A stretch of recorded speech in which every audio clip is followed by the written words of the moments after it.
राम लखन दोनों बना के अहेरिया, सीता गेरुआ धैले खाड़।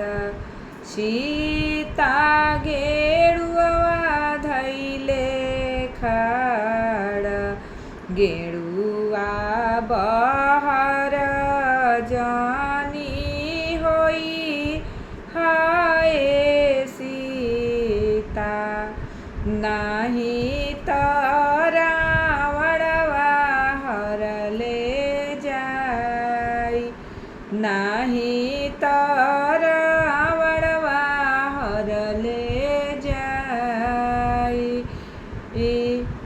नहीं त रावणवा हरले जाई। अइले रावणवा हो जोगिया के भेष, सीता जी से भिक्षा मांगी ले, सीता से भिक्षा मांगी ले। आगाना बहरईती चेरिया लाउड़िया हो, जोगिया के भिक्षा देई देहूँ, जोगिया के भिक्षा देई देहूँ। चेरिया के हाथावा हो चिरचे पारायनी, जीनी बोलेली तीनी देसु, जीनी बोलेली तीनी देसु। तर कैली सोनामा ऊपर तिल चाउर, जोगिया के भिक्षा देई देसु, जोगिया के भिक्षा देई देसु। भिक्षाओ ना लेला जोगिया, मुख से ना बोले, रथ पर लिहाले चढ़ाई, रथ पर लिहाले चढ़ाई।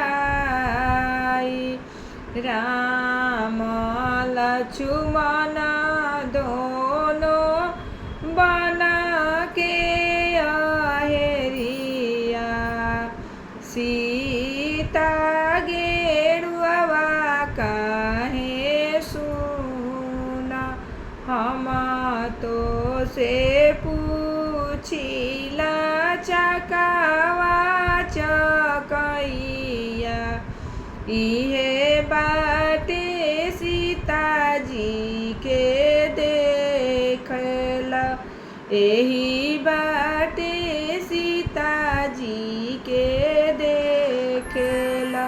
हम नाही देखनी राम सीता सीतांबर,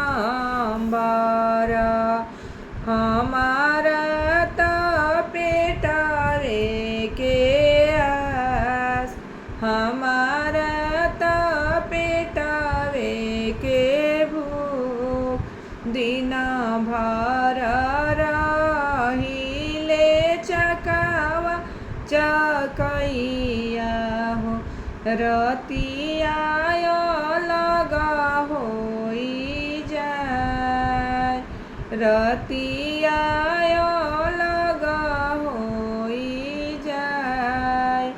हम तो से पूछिला धोबिया धोबिनिया हो, एही राहे सी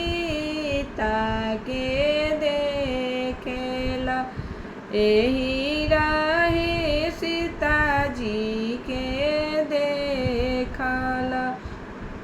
देखनी में देखनी राम सीता सीतांबर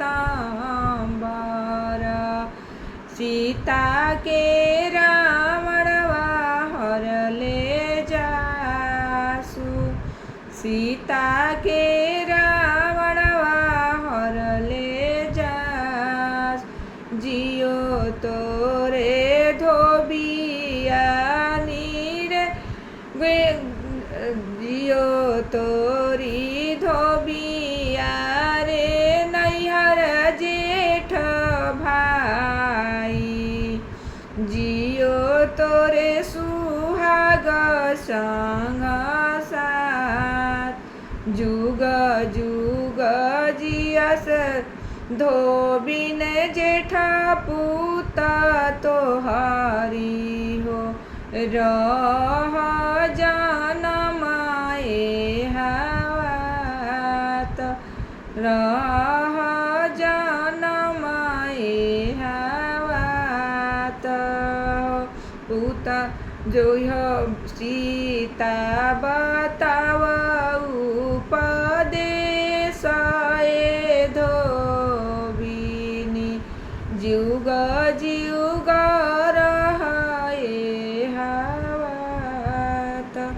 जुग जुग रहे हवात।